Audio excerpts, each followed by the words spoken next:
We're waiting.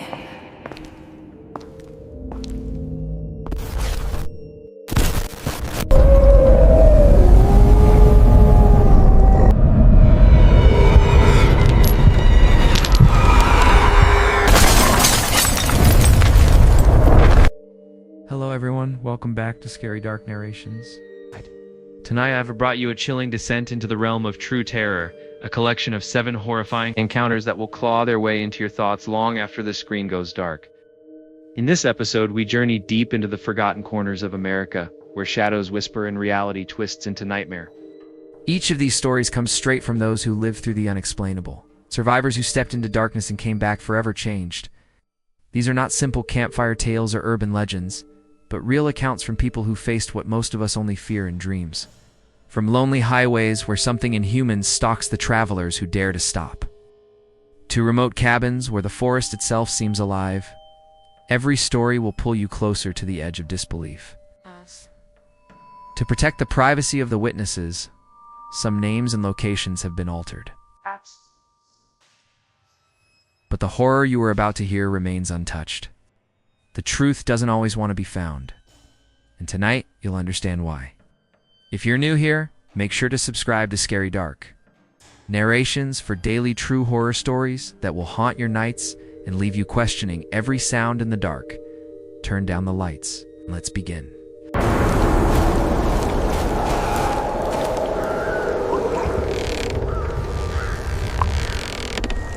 The first time I saw that shack, something in me tightened like. My instincts knew before I did that we shouldn't be there. The air was heavy with pine and rot, and the lake beyond it barely moved, its surface still as polished stone. We were just 3 friends from Brooklyn, me, Simon, and Eddie, trying to escape the city for a weekend. Our gear was packed with beers, tents, and the kind of optimism that always fades once night starts breathing down your neck. We reached Paranormal State Park late on Friday, set up camp by a quiet lake that wasn't even marked on the main map, and watched the firelight flicker across our faces. It was supposed to be simple hot dogs, laughter, and forgetting how small our apartments were. The woods felt endless, old, the kind of quiet that makes your own heartbeat sound loud. By morning, that silence felt heavier, but we brushed it off, grabbed our packs, and hit the trails. We wandered aimlessly, joking, snapping pictures, debating whether Bigfoot could survive in New York. But the further we walked, the thinner the trees became, until we stumbled onto another lake. Smaller, hidden. The air changed there, thicker somehow, stagnant. That's when we saw it, the shack. It leaned slightly, like it was trying to disappear into the earth. The walls were gray, chewed by decades of rain. No glass in the window, just a torn curtain shifting in the wind. The door hung crooked, creaking as it swayed open and shut like it was breathing. Simon laughed and said it looked haunted. Eddie took out his phone. Me. I couldn't shake the feeling that we were trespassing on something ancient. Inside, the light was thin, barely cutting through the dust. The smell hit first wet soil and rot. A table stood at the center, splintered, scarred with dark stains that had sunk deep into the wood. I brushed my fingers over one rough, sticky on jerked back. Eddie muttered something about old blood. Simon pointed to the walls, lined with rusted hooks, maybe a dozen of them, bent and empty. We told ourselves it was just a hunter's shack. Logical. Easy. Except logic doesn't make your chest tighten for no reason. Eddie laughed. Said he'd show the photo to his brother, but I wanted out. The longer I stayed, the more the silence pressed in. When we finally stepped back into daylight, I swear I heard something shift behind us, like breath caught in old wood. We started heading back when Simon tripped. His boot caught on something metal buried beneath the soil. He knelt, brushing away dirt until a rusted curve appeared. Not a knife, not a trap. Bigger. We dug with sticks and hands until it emerged. Helmet. Iron. Heavy.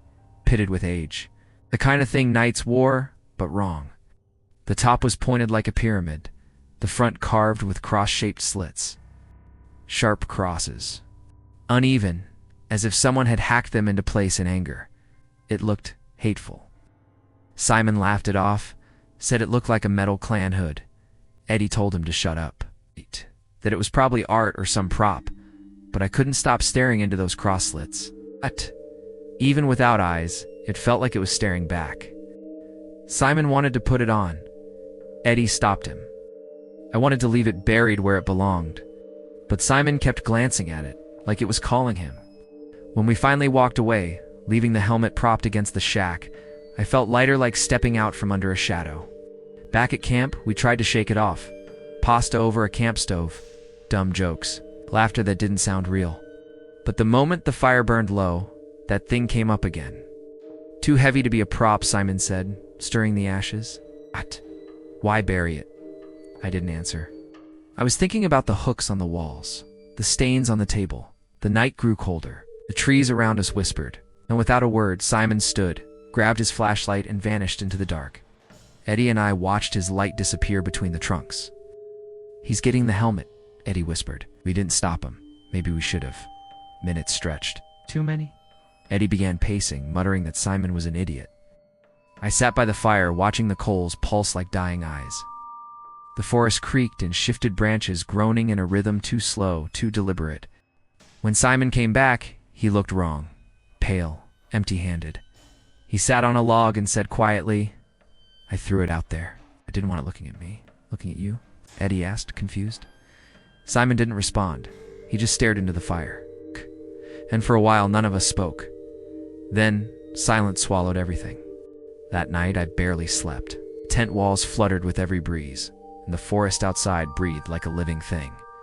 I could hear Simon's uneven breathing beside Mishallow, strained. Every few minutes, he'd twitch or mumble under his breath. I wanted to wake him, ask what he saw out there, but fear kept me still. When morning came, mist draped the lake in a white shroud. Eddie cooked quietly, his eyes bloodshot. Simon just stared at the ground. We packed early. None of us said it aloud, but we wanted out. As I zipped the tent, something caught my eye: muddy prints, leading away from Simon's sleeping bag. Bare footprints, not boots, not his. The toes dragged slightly, as if whoever made them didn't know how to walk right. I followed them a few feet before they vanished near the tree line, smudged into nothing. Simon, I called, but he didn't answer. He just kept packing. The drive home was a blur. The radio stayed off. Eddie stared out the window while Simon sat motionless, his reflection hollow in the glass. Once, at a stoplight, I looked over and saw him tilting his head slightly, as if listening to something I couldn't hear. For weeks afterward, I couldn't shake it. It's the image of that helmet, those slits. Sometimes when I closed my eyes, I saw the shape of it in the dark waiting. Then one night, Simon called me. His voice trembled. It's back, he said. What do you mean? The helmet. It's in my apartment. I thought he was joking, but he wasn't the kind to make calls at 3 a.m. I heard something in the background, a metallic scrape, like steel on wood, he whispered. It's by the window, watching. Then the call cut off. I drove to his place before sunrise. The city was quiet, almost peaceful. But when I reached his building, the door to his apartment was wide open. Inside, nothing. No Simon. No helmet. Just the faint smell of damp earth. The window was cracked, and outside on the fire escape I saw muddy footprints. Bare. Human-shaped but wrong. Eddie came over later that day. He didn't say anything when he saw them. He didn't have to. 2 days later, Simon's phone was found by a jogger near a reservoir 30 miles north of Brooklyn. No sign of him. The police said he must have wandered off, that maybe he'd had an episode. But they didn't see what we did. Weeks passed. Then Eddie called me late one night, whispering that he couldn't sleep. I keep hearing metals scraping the floor, he said. Like something's being dragged. That was the last time I ever heard his voice. A month later, the news mentioned a hiker found dead near Harriman State Park. No ID, just a body lying beside an old wooden shack. The face was gone, skull crushed inward as if by something heavy, iron heavy. I never went back.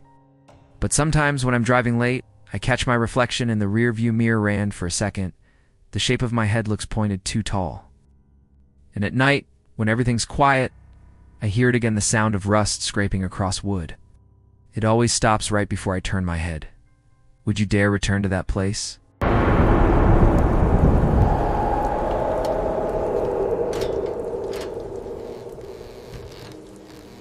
The night it happened, still clings to me like cigarette smoke on a cheap jacket. I can smell it when I close my eyes, rubber dust, and that faint metallic temps of fear. I worked at a store called Angel's Delight, tucked into the back corner of a dying mall. Back then, people still whispered when they mentioned adult shops, like saying the words out loud would stain their tongues. But Angel's Delight wasn't the sleazy kind. It was clean, fluorescently bright, and smelled faintly of bleach and plastic. For me, it was just a job, a paycheck to keep me afloat while I figured out if I'd ever finish college. Most nights, the mall felt like a tomb. The tattoo parlor next door would lock up early. The liquor store owner would vanish without saying goodnight. The piercing shop's neon sign would sputter its last electric gasp by 9. That left me alone behind the counter, surrounded by silent shelves of latex, silicone, and faintly smiling mannequins dressed for fantasies no one admitted to having. I told myself it wasn't creepy, just business. But sometimes, when the air vents groaned or a shadow drifted across the security mirror, I'd feel this quiet pulse of dread in my chest, like the place was breathing. That Friday evening, the mall's hum had already faded. I was just counting out the till, ready to lock up, when the front door slammed open hard enough to break the bell chain. The sound cracked through the silence like a gunshot. I froze mid-count. A man ducked under the doorframe, tall, almost absurdly tall, with a wiry frame wrapped in a long coat that looked damp, even though it hadn't rained in days. His movements were jerky, like he hadn't slept in a while. Before I could even greet him, he slammed a brown paper bag onto the counter. "This product is defective," he hissed. "I want a refund." I gestured to the note return sign above my head, trying to sound calm. "Sorry, man. Store policy." His eyes were bloodshot. "You can return death," he said. That line, it landed wrong. My stomach tightened. I'd heard strange things in that store before, but nothing like that. I told him to show me the product, keeping my hands carefully to myself. "You never touched what came back in a brown paper bag." He sighed, reached in, and pulled out a rubber mask. At first glance, it looked like one of those inflatable latex hoods some people bought for sensory play, stretchy, skin-colored, with a small hose running from the mouth. But this one, it looked aged, brittle, almost sunburnt by time. When he lifted it toward the flickering light, I saw a tear along the neck. The rubber darkened at the edges, like it had been eaten away. "It tore," he said flatly. "I want my money back." I stared at it, trying not to breathe through my nose. The thing looked wrong. The way it drooped in his hand didn't seem like rubber. It sagged, heavy and wet, as if it had a weight of its own. I stammered, "That item's been off the shelf for years. You sure you didn't before I finished?" He slammed his palm on the counter. The air left my lungs.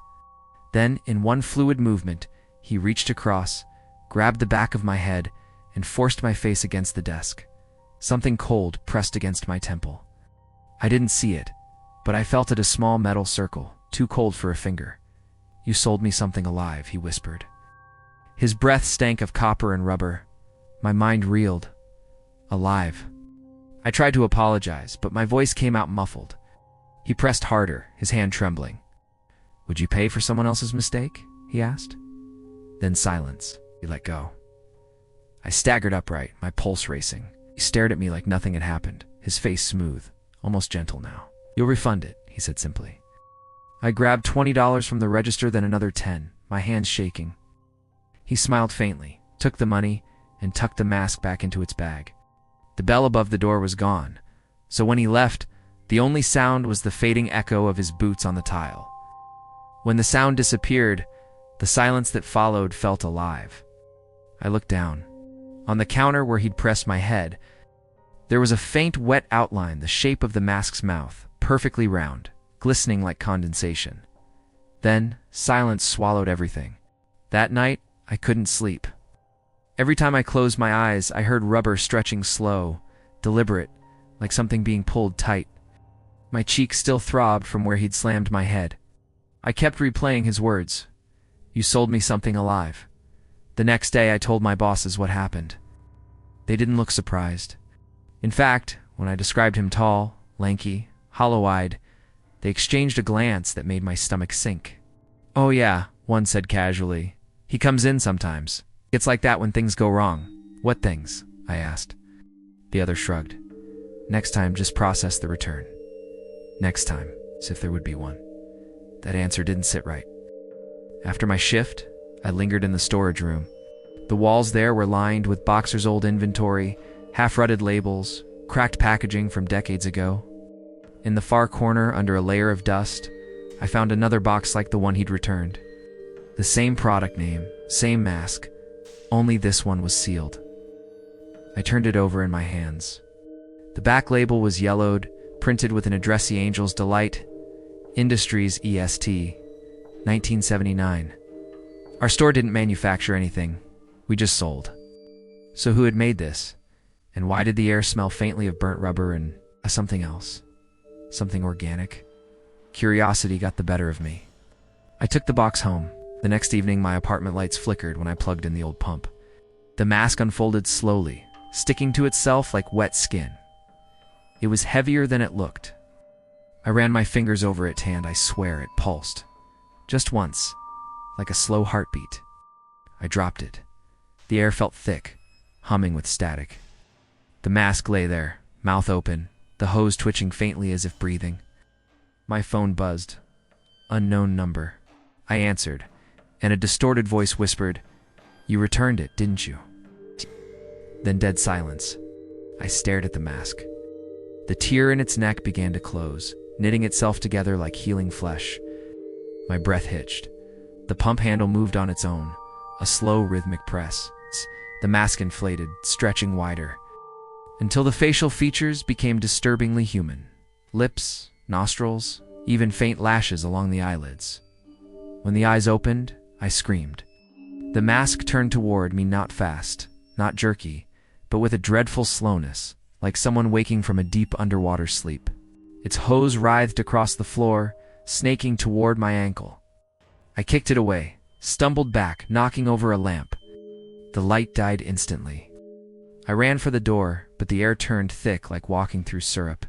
My skin prickled. Every sound felt amplified. Then came a voice, the same one from the phone, only now it was right beside my ear. Refund processed. The room plunged into pitch darkness. My ears rang. I could feel it, inches from my face, the warm, rubbery skin pressing against mine, sealing around my mouth. I couldn't breathe. The last thing I saw was my own reflection in its glossy surface, eyes wide, frozen in silent horror. Then nothing. When I woke, it was morning. The mask was gone. My cheeks still ached. The pump sat on the floor, perfectly still. The hose snipped clean. I quit that day, packed up everything, and never looked back. But sometimes late at night I catch a whiff of burnt rubber and bleach, and if I look closely at my bathroom mirror, there's a faint, foggy imprint on the glass, shaped exactly like a face pressed from the other side. Would you dare return to this place?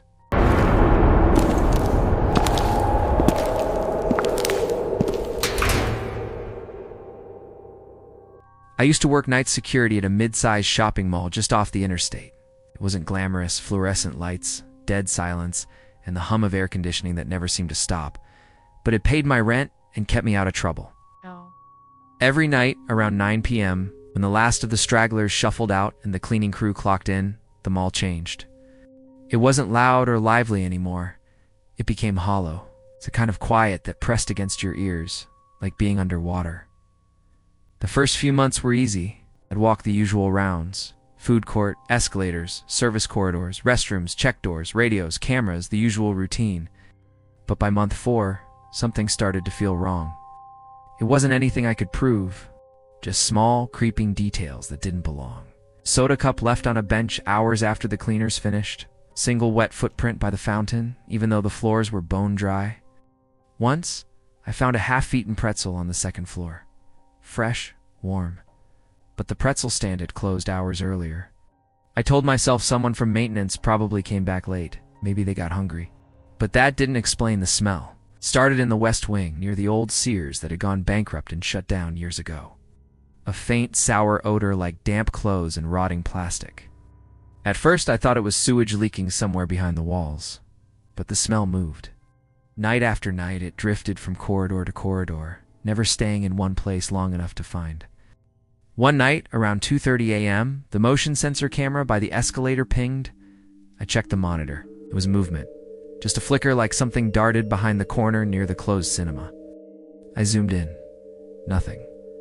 Just an empty hallway lit by the sickly glow of half-dead bulbs. I walked over to check it myself. Every footstep echoed too loud on the tiles. I told myself I was overreacting. Cameras glitch. Sensors pick up heat from air vents. Still, my hand rested on my flashlight the whole time. When I reached the escalator, I saw it. A figure small, crouched, maybe 20 feet ahead. I caught it for half a second before it slipped behind a column. "Hey," I shouted. No response. I ran forward, flashlight cutting through the dark. But when I turned the corner, the hallway was empty. I stood there listening, for breathing, footsteps, anything. Silence. Then came the faint squeak of sneakers from above. I tilted my head up toward the upper floor. Nothing visible, but I swear I heard movement. Slow, careful, like someone crawling along the railing. I radioed in standard code for unauthorized presence, but my partner Tom didn't answer. His shift was covering the east end. I tried again. Static. By the time I looped back toward the service stairwell, the smell hit again, stronger this time. A wet, musty stench of sweat and rot, like something living in stale air for too long. And then I found it. Behind a vending machine near the abandoned Sears was a panel slightly ajar. I pulled it open with my flashlight between my teeth. Inside was a narrow maintenance passage I'd never noticed before. Someone had made it into a nest. A sleeping bag. Plastic bags filled with old food wrappers. A few half-empty water bottles. And in the far corner, a small pile of mall uniforms. Torn, stained. I called it in, finally getting through to Tom. "Someone's living here," I said. "Behind the old Sears? Looks like they've been here for weeks." Tom sounded annoyed more than concerned. "We'll get the cops to sweep it in the morning. Just lock it down for now." But I didn't, because I heard something from deeper inside the passage. A slow, wet cough. I froze. My flashlight trembled. The sound came again, rougher this time. Then a whisper, hoarse, broken. "Don't take it." I stepped back so fast I slammed into the vending machine. My radio crackled again, but I couldn't make out Tom's voice anymore. Just the hiss of static. Something shifted in the dark passage. A shuffle of fabric, a scrape of fingernails on metal. That was the moment I realized whoever, or whatever, was living here had been watching me for a long time. I backed away slowly, eyes fixed on the darkness beyond the panel. And then a face appeared. Pale, filthy, wide-eyed, not human-wide, stretched like skin too tight over bone. I ran, didn't even remember hitting the alarm. Thaw. All I know is by the time the backup lights flashed red, the hallway was empty again. But when we checked the camera footage later, there was nothing there. Not a person, not a shadow, not a thing. Just me, staring down an empty maintenance tunnel, and running like hell from something the camera couldn't see. When I opened my eyes again, the mall was still dark. But something was wrong. The escalator lights were flickering, not randomly, but in rhythm, like a pulse. And that smell again, damp, metallic. Closer now. My flashlight trembled as I aimed it toward the atrium. Footprints. Bare, human footprints leading from the fountain straight to the maintenance hallway. Each print darker than the last, soaked with water or something thicker. I followed. I don't know why. Maybe I needed to prove to myself that it was just some drifter. Maybe part of me hoped to find another human, anyone, after months of silence. The hallway swallowed me in cold air. The mall's hum, that faint electric drone, was gone. Only the echo of my own breathing remained. When I reached the maintenance door, I stopped. It was slightly open, a thin line of darkness beyond it. I nudged it with my boot and something slid across the floor inside. "Hello?" No answer. My light swept across stacked mannequins, their eyes glassy and wrong in the beam. They'd been arranged in a circle. In the center, a makeshift bed of mall blankets and clothing tags tied together like rope. And on the wall above it, drawings. Dozens of them. It's all made with charcoal and red marker. Faces of people. Some smiling, some screaming. And in the corner of each drawing, a symbol. The mall's logo, but inverted. I turned to leave and froze, because the door I came through was now closed. The light dimmed. The batteries flickered. Behind me, soft footsteps moved between the mannequins. "Who's there?" I whispered. Something breathed, slow, wet. Then, a voice. But it wasn't quite human. It sounded like someone trying to remember how words worked. "You came back." My light flashed and I saw it. At least I think I did. But the face beneath the cap wasn't mine. It was melted, blurred, like a photo left in the sun too long. I stumbled backward, hitting a shelf. My flashlight clattered and went out. In the dark, the voice came again, closer now. "You left me here." I ran. I didn't even know which way. My hands scraped along concrete until I burst back into the main concourse. The mall lights flickered back on just for a second, and every mannequin from every store window now stood facing me, their heads all tilted the same way. I sprinted toward the exit. It didn't budge. The lock, the one I'd never touched, was sealed with rusted chain. Something moved behind me again, fast. I turned and aimed my light. The figure was standing in the fountain now, just watching, dripping. My heart slammed against my ribs as I backed up the stairs to the food court. It followed, never rushing, always watching. Every step echoing like wet fabric dragged across tile. At the top level, I ducked behind a counter and tried to slow my breathing. Then I saw one of my old notebooks, the one I'd lost weeks ago.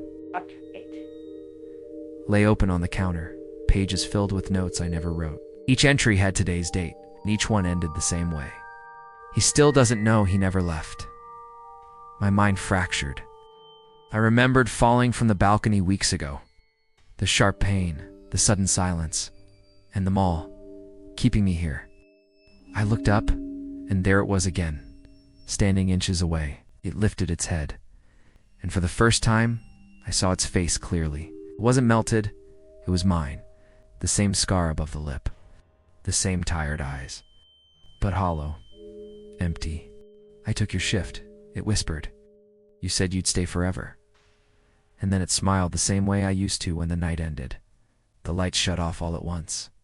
Darkness swallowed everything. The hum returned, low, deep, endless. Now I hear it every night. The mall hum. The echoes of footsteps that aren't mine. Sometimes I see people through the glass, shopping, laughing, like nothing ever happened. But they don't see me. The mall still opens every day, still closes every night.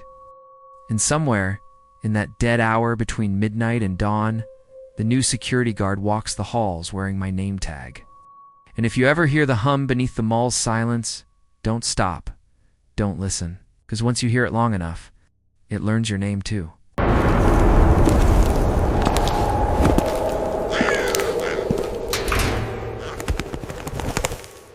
I remember that night like it's branded into my mind. The air had that heavy, damp sweetness only Tennessee woods carry: moss, pine, and something faintly metallic beneath it all. I was with Craig and Tanner, my two oldest friends. We'd been planning this camping trip for weeks. Nothing fancy, just a night away from the noise. Out where the dirt roads twist into nowhere. A fire, a few beers, and a break from everything that felt too loud back in town. I thought it'd be peaceful. Thought wrong. Got there late, the sun dipping into an orange haze through the thick canopy. The trees looked endless, their silhouettes like dark ribs pressing against the fading sky. We set up fast, tent pitched, logs gathered, a fire flickering to life.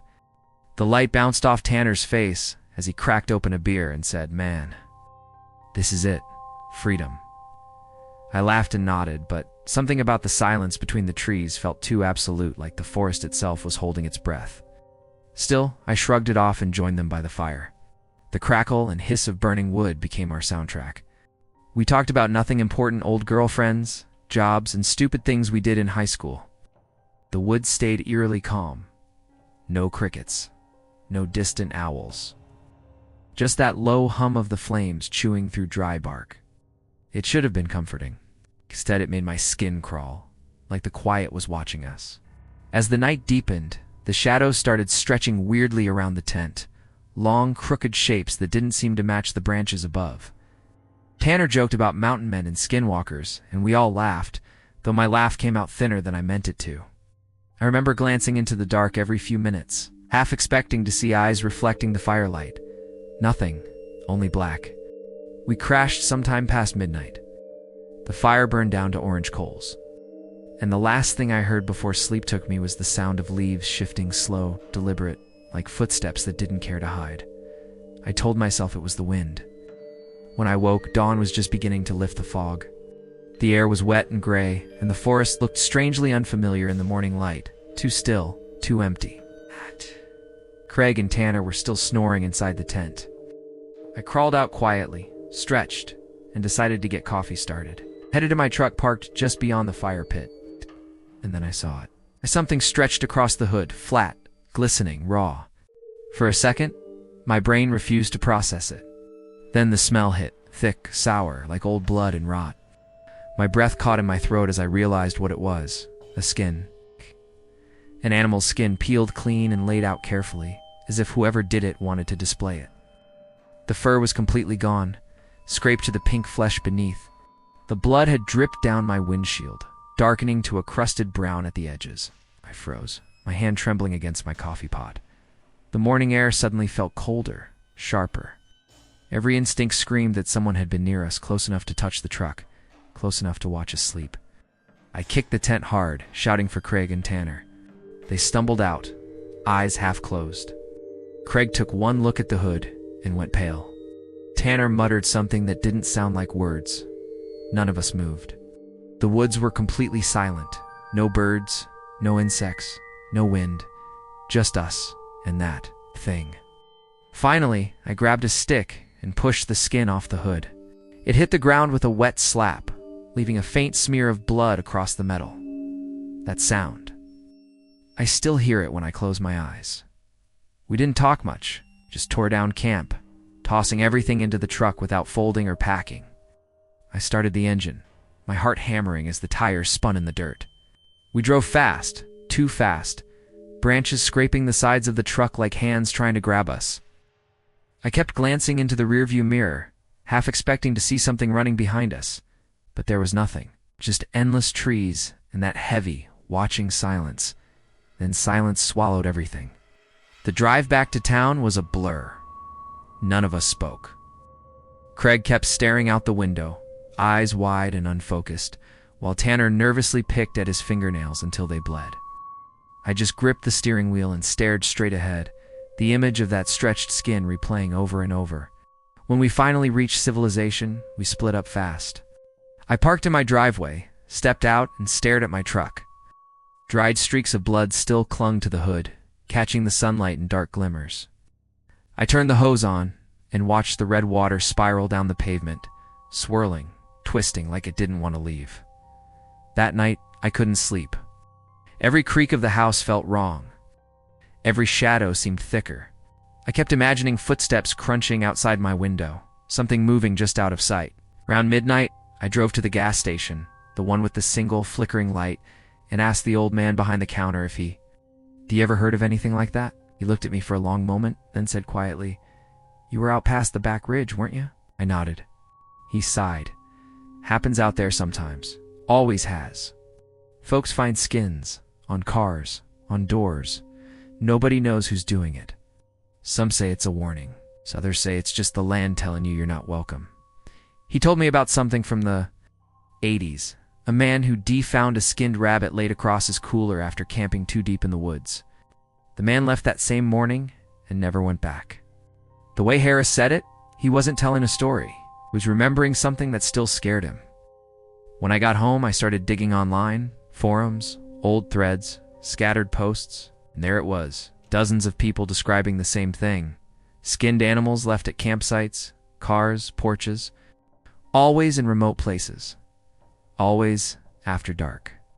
Some said it was ritualistic. Others blamed hunters gone insane, but a few mentioned figures. One guy said he'd seen shapes moving between the trees after he found one.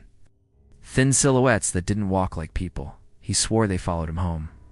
I tried to tell myself it was all nonsense, just backwoods stories. But that night, as I sat in my living room with the lights off, I heard something. A faint, wet sound, like something being dragged slowly across metal. I looked out the window, toward my truck. For a moment, I thought I saw a figure standing beside it, tall, still watching. Then it was gone. I went outside, flashlight shaking in my hand.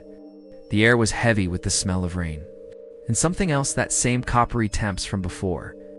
I circled the truck, but saw nothing. No footprints, no marks. Just a faint handprint smeared on the hood. After that, I stopped sleeping entirely. Every noise became a warning. Every creak in the floor sounded like breath behind me. I called Craig and Tanner, both said they'd been hearing things too. Tanner swore he saw something outside his apartment window. Craig said his dog wouldn't stop growling at the woods behind his house. We haven't spoken since. Maybe we're all trying to pretend it never happened. But sometimes when I drive at night, I catch glimpses in the rearview mirror. A shape in the darkness, keeping pace just beyond the taillights. I blink and it's gone, but the feeling stays that something is still following. And sometimes I swear I can still smell it. That sick, meaty stench, faint but real, like it never left. I keep the truck clean now, every inch polished. But no matter how much I scrub, I still see it. The outline of where the skin once lay. Maybe it was a warning. Maybe it was a message. Or maybe it was something claiming us. I don't know. But I do know this. I'm never going back into those woods again. Would you dare return to that place?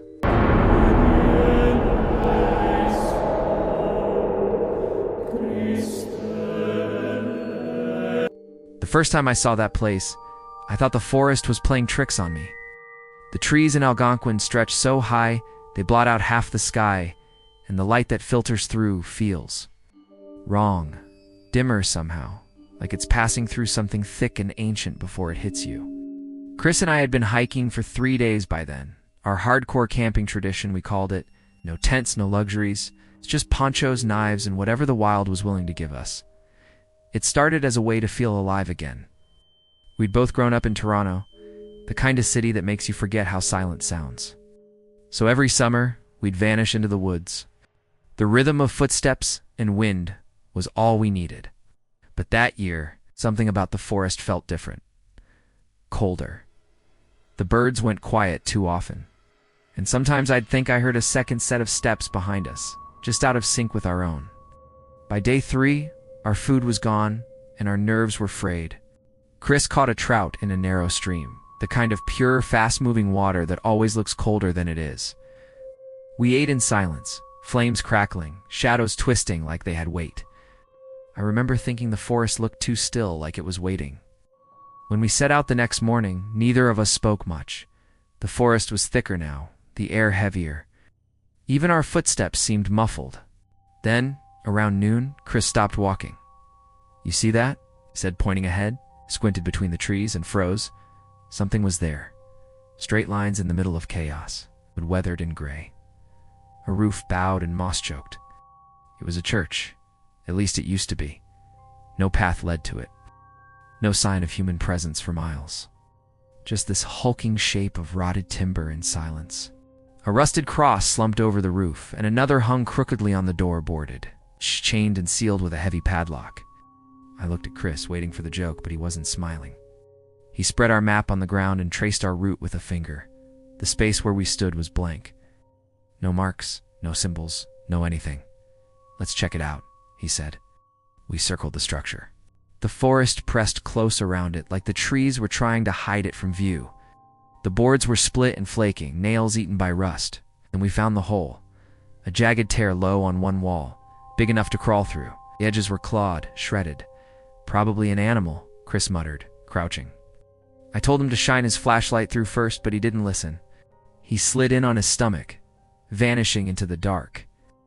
I hesitated, feeling the forest shift around me like it exhaled, relieved he'd gone in. Then I followed. The air inside was wrong. Thick, damp, stale, like breathing through cloth. Our lights cut through floating dust. The place was empty. No pews, no altar, no windows. Just for warped walls and a dirt floor littered with leaves. But in the center, something metallic glinted faintly under the beam.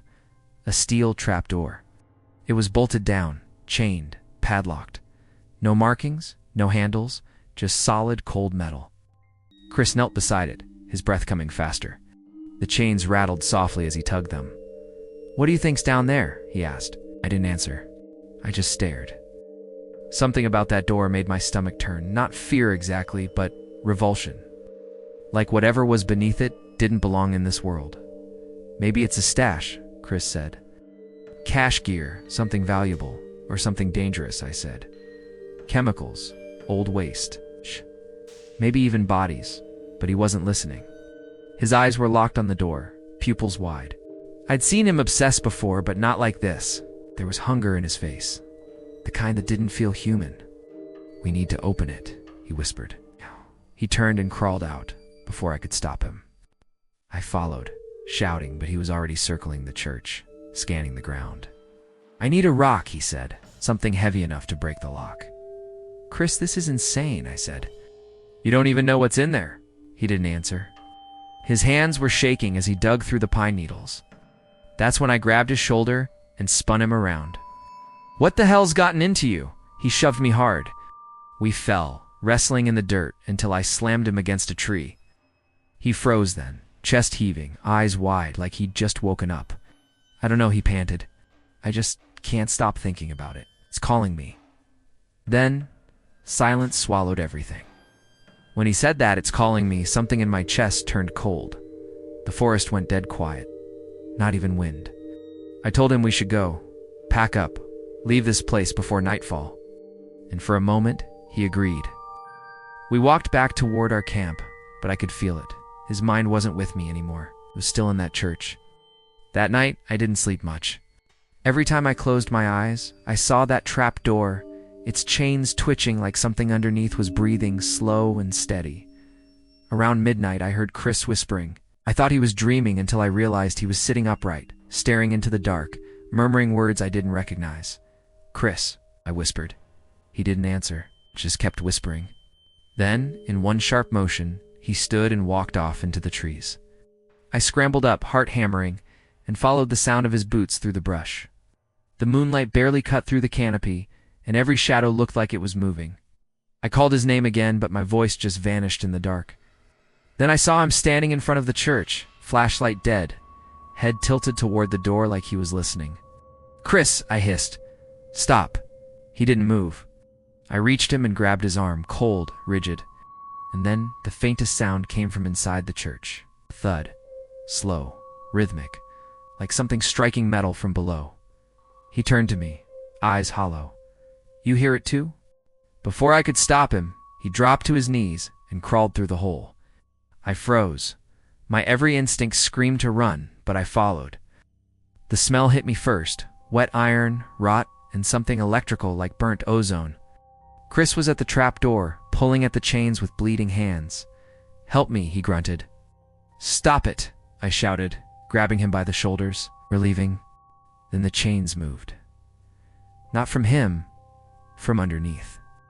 They trembled, then rattled violently, like whatever was below was straining upward. We both stumbled back. Chris was gasping, eyes wild. "It's alive," he whispered. That was enough for me. I dragged him toward the opening, shoving him through the gap first. Outside, he collapsed, trembling. I followed, and when I turned back, I swore I saw light seeping from the cracks of the wood, a dull, pulsing glow that faded as fast as it appeared. We didn't speak on the hike back. The forest felt different now, louder somehow, like it was watching. Every twig snap made us flinch. Camped twice more, but the silence between us was thick. By the time we reached the trailhead, Chris looked normal again. Too normal. He joked about it later, said we should have broken that lock. I laughed along, but deep down I knew we'd seen something we shouldn't have. I couldn't shake it. The church, the door, the sound, all of it gnawed at the edges of my mind. Weeks passed. Life slipped back to its dull rhythm. But at night, sometimes I'd wake up with the feeling that something was under my floor, pressing upward. I'd get out of bed and listen, and swear I could hear the faint rattle of chains. Chris never mentioned the whispers again. We camped other places, smaller trips closer to the city, but he avoided Algonquin like it was cursed. Once, after a few beers, I asked him if he remembered what happened in that church. He looked at me too calmly and said, "Of course, we should have opened it." Then he smiled. But it wasn't the kind of smile that reaches the eyes. It's been years now. Chris moved out west. We still talk sometimes, and he sounds fine.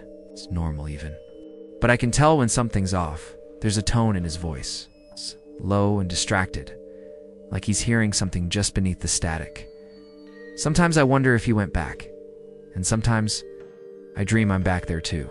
Crawling through the dark, the smell of rust thick in my throat, that faint glow beneath the floor growing brighter.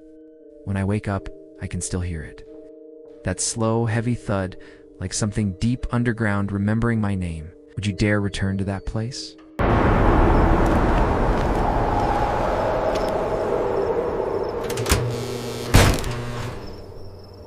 The first thing that hit me was the smell.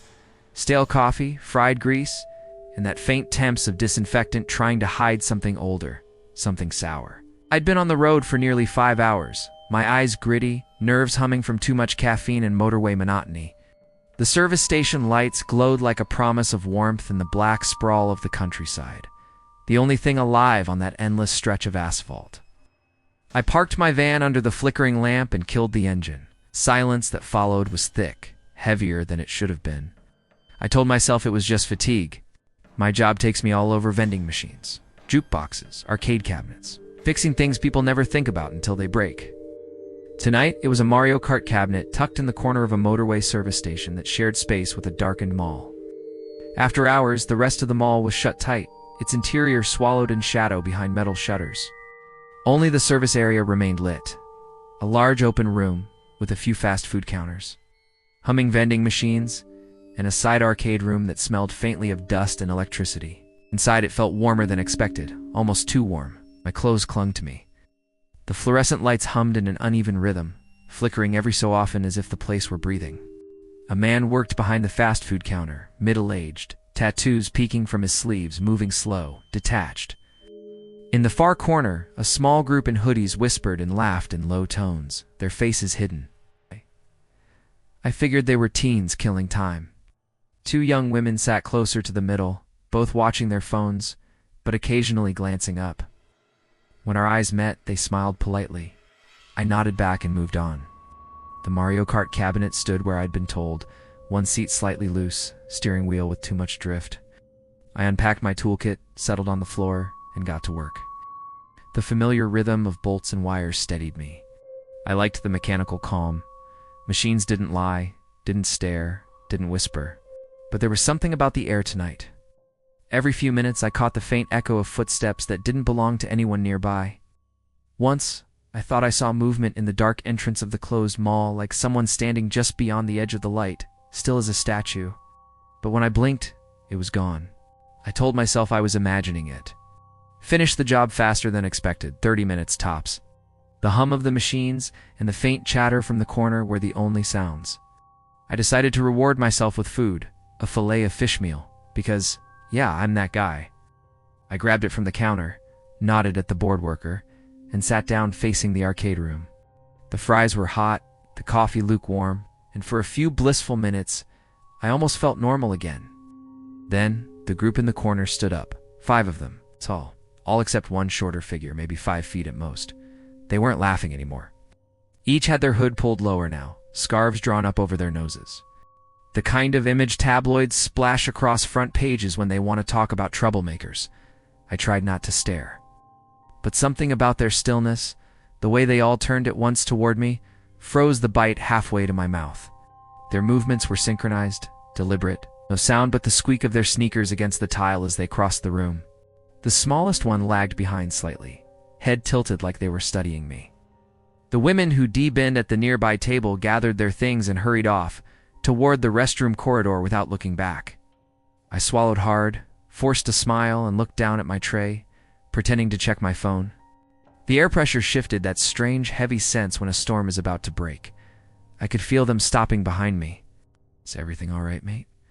I asked, forcing lightness into my voice. No response, just breathing shallow, almost mechanical. Then one of them reached out, not toward me, toward the vending machine next to the arcade room. They pressed a hand flat against the glass and left it there. The machine flickered. Once, twice. Then all the lights in the arcade corner blinked out. A low hum replaced the usual buzzing fluorescent noise.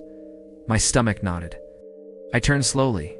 The group was gone, not walking away, not sitting anywhere else. Just gone. The hum deepened, vibrating through the floor. My half-eaten fries trembled on the table. I stood up, scanning the dim corners of the service area. The fast food worker had vanished too.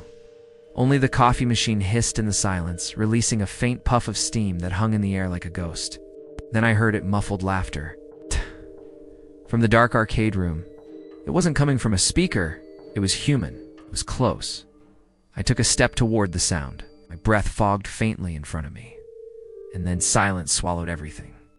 The lights above me flickered violently, buzzing, dying, then surging back to life. The arcade room was dark, except for a faint pulsing glow from the Mario Kart cabinet ID just fixed. Its screen flashed static, then the title screen, then static again. I could have sworn I'd unplugged it after finishing the job. The laughter came again, sharper this time, echoing off the tiles. "All right," I said under my breath. "Enough of this." I stepped closer, gripping my wrench like a weapon. The arcade screen changed again, not static this time. An image. My van, parked outside. The headlights were on, blindingly bright. My stomach dropped. The camera angle was from above, like CCTV, but there were no visible cameras in here. The picture flickered, and for a split second, saw movement near the van. 5 figures standing perfectly still in the glow of the headlights. I spun toward the glass entrance, expecting to see them outside. Nothing, just my van, dark and still.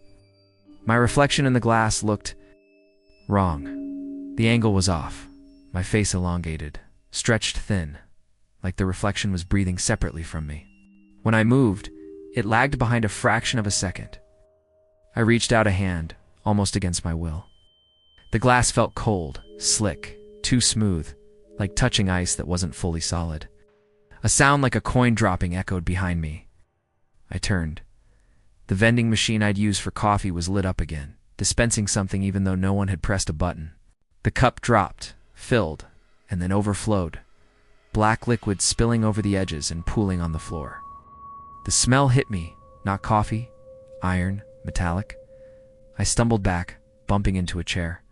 Something clattered to the floor. My toolbox. Tools scattered everywhere, metal ringing across tile. Then a voice, low, whispering. "You fixed it, didn't you?" I froze. The voice wasn't human. It came from inside the Mario Kart cabinet.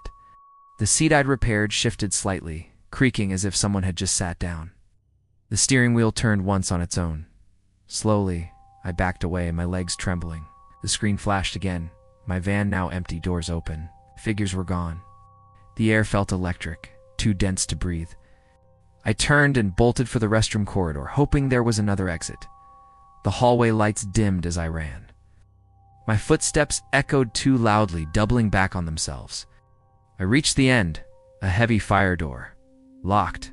I pounded on it, shouting, but the sound came out muffled, distant, like shouting underwater. Behind me, faint footsteps started again, slow, even, coming closer. I spun around. The corridor stretched longer than before, impossibly long, the end receding into darkness. The figures were there now, emerging from the black, hoods up, scarves hiding their faces, except the small one in the front. That one had no face at all, just smooth skin where eyes and mouth should be been. It raised a hand and pointed at me. My breath hitched. I tried the door again, kicked it, slammed it, nothing. The lights above me buzzed, popped, and died one by one. Each burst of darkness came faster. When the final bulb went out, the only light left came from the arcade room far behind, that same pulsing glow. And in it, I could see the faint reflection of the Mario Kart screen still showing my van. Except now it wasn't empty. Something was sitting in the driver's seat, turning its head toward the camera. I don't remember running. I don't remember getting outside. All I remember is stumbling into my van, heart hammering so hard I couldn't breathe, and slamming the door.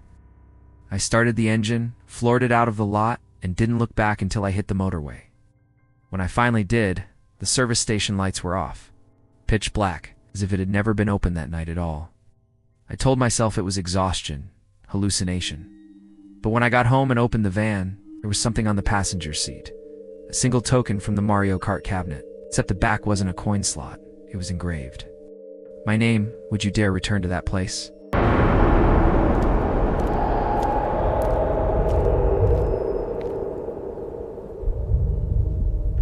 The first thing I remember was the sound, the low groan of tires rolling over cracked asphalt, the faint buzz of static from the radio, and that endless stretch of black ahead of me. Midnight had already swallowed the road hole. My truck's headlights cut thin slits through the dark, painting pale stripes on the barren fields of rural Ohio. I'd worked a double shift at the warehouse, and the exhaustion sat heavy on me. My eyelids felt like they weighed a ton, my mind drifting between waking and dream. The hum of the engine was the only thing keeping me tethered to reality. Every so often, I'd glance at the clock on the dash. The numbers glowed 12:17 a.m. in a sickly green, flickering slightly. I was maybe 10 miles from home. The radio sputtered between old country songs, voices fading in and out like ghosts trying to get through. I wasn't listening to the words, just letting the sound fill the silence. But something in that silence shifted. The air felt thicker, colder, like the world outside my windows was holding its breath. That's when I saw it. A figure standing dead center in the road, right at the edge of my headlight's reach. At first I thought it was a deer, frozen like they do. But as I rolled closer, my stomach dropped. It wasn't an animal, it was a person. They were standing perfectly still, back turned to me, head slightly bowed. A long dark coat hung from their shoulders, who'd pulled up. Their hands were buried deep in their pockets, and the fabric rippled faintly in the wind that wasn't there. I slowed the truck, heart thudding, expecting them to move or wave or do something, but they didn't. They just stood there. My tires crunched over gravel as I stopped maybe 20 feet away. The headlights caught their outline, pale and sharp against the black. I leaned out the window. "Hey, you okay out there?" My voice sounded too loud in the emptiness. No answer. No movement. Not even a flinch. The hair on my neck prickled. I told myself they were probably drunk, maybe broke down and too cold to care who was yelling. Still, something about them felt wrong. Like they didn't belong here or anywhere. I left the engine running and stepped out, the door creaking open into the night. "You lost?" I called, trying to sound casual. My breath came out in foggy bursts, and the air bit at my face. I took a few steps forward, gravel crunching under my boots. The smell of wet dirt and old hay carried from the fields, familiar yet unnerving in the silence. 10 feet away now, close enough to see the coat was worn thin at the edges, frayed and muddy. Whoever they were, they'd been walking for miles. "Hey," I tried again, my voice quieter now. Still no reply. The figure's shoulders rose and fell slightly, steady breaths puffing through the cold. Alive, but motionless, and then movement. The head tilted, slow and deliberate, as if listening to something in the distance. I froze. The tilt was unnatural, just a few degrees too far, like bones bending past their limit.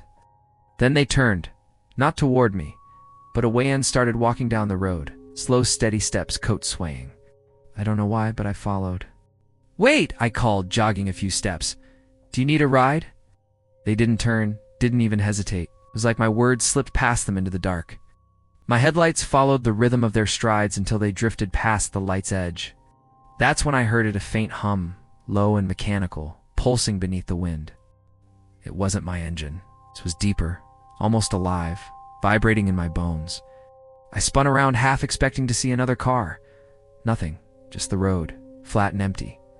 The hum grew steadier, almost rhythmic. I backed toward the truck, my pulse in my throat. When I turned to look again, the figure was gone. Just gone. The road stretched out ahead like a ribbon, disappearing into shadow. No sign of where they'd gone. My hands were shaking when I climbed back in the truck and locked the doors. For a long moment, I just sat there, the headlights cutting through the emptiness. That low hum still thrumming somewhere unseen. My gut screamed to drive, so I did. The tires screeched against the asphalt as I pushed forward, eyes flicking between the windshield and rearview mirror. The road behind me looked exactly the same, black, endless, waiting. Then silence swallowed everything. The quiet didn't last long. The hum was back, faint, but chasing me now, rolling through the metal of the truck. I turned off the radio, heart hammering. Nothing changed. The sound was still there, vibrating under the dashboard, deep enough to make the mirrors tremble. I pressed harder on the gas, but the engine fought me, sputtering as if something heavy clung to it. The headlights flickered. Once, twice. Then everything went black. For a few seconds, I was driving blind down that endless stretch, hands gripping the wheel so tight they ached. When the lights came back, I almost screamed. The figure was there again, standing in the middle of the road, closer this time. 10 feet ahead, the same coat, the same stillness. I slammed the brakes, the tires screaming as the truck jerked to a stop. The beam of light hit their back, but the shape was different than her, like their shadow had peeled away from them. I couldn't breathe. "What the hell do you want?" My voice broke. Still no response. The hum deepened, rising from the ground itself, and my headlights began to dim again. Then they turned around. Their face, or what should have been their face, was a blur, like fog trapped inside glass. No eyes, no mouth, just shifting movement, as though something behind that hood was trying to push its way out. I stumbled back, slamming the truck door shut. My hands fumbled with the gear shift, but the engine refused to start. The hum rose into a vibration that shook my teeth. The world outside the windshield shimmered like heat rising off asphalt. And then, nothing. Darkness again. When I opened my eyes, I was no longer on the road. My truck sat idling in a cornfield, stalks bending against the wind. The headlights pointed into the crops, slicing through rows that seemed to stretch forever. I didn't remember turning off the road. My mind spun, trying to piece together the last few minutes, but there were gaps, whole chunks missing. My radio crackled to life without me touching it. The same old country song, warped and dragging like a record spinning too slow. I killed the ignition. Silence.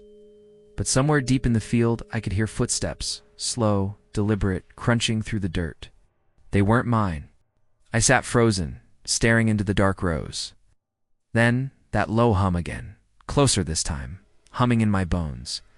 Something brushed the back of the truck, just enough to rock it. "Ait!" My breath hitched. Then another sound, a faint tapping, fingernails dragging across the rear window. I turned slowly, but before I could see, the glass fogged over from the outside. I jumped out, sprinting into the open road, heart ready to explode.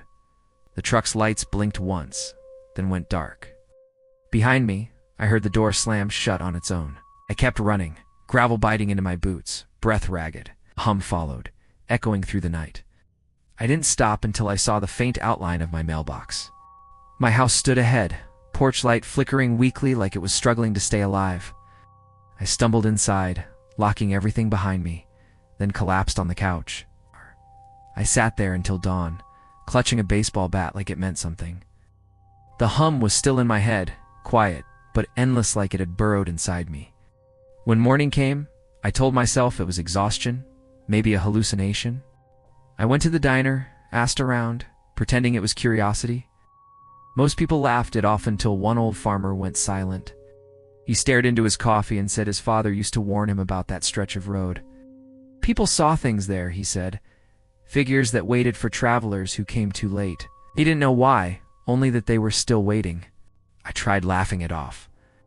But that night when I walked past my window, I froze. Out on the road just at the edge of the light, I saw someone standing, hood up, still, facing away from me, and even from inside the house, I could hear it. That same low hum, pulsing steady, like it had finally found where it belonged.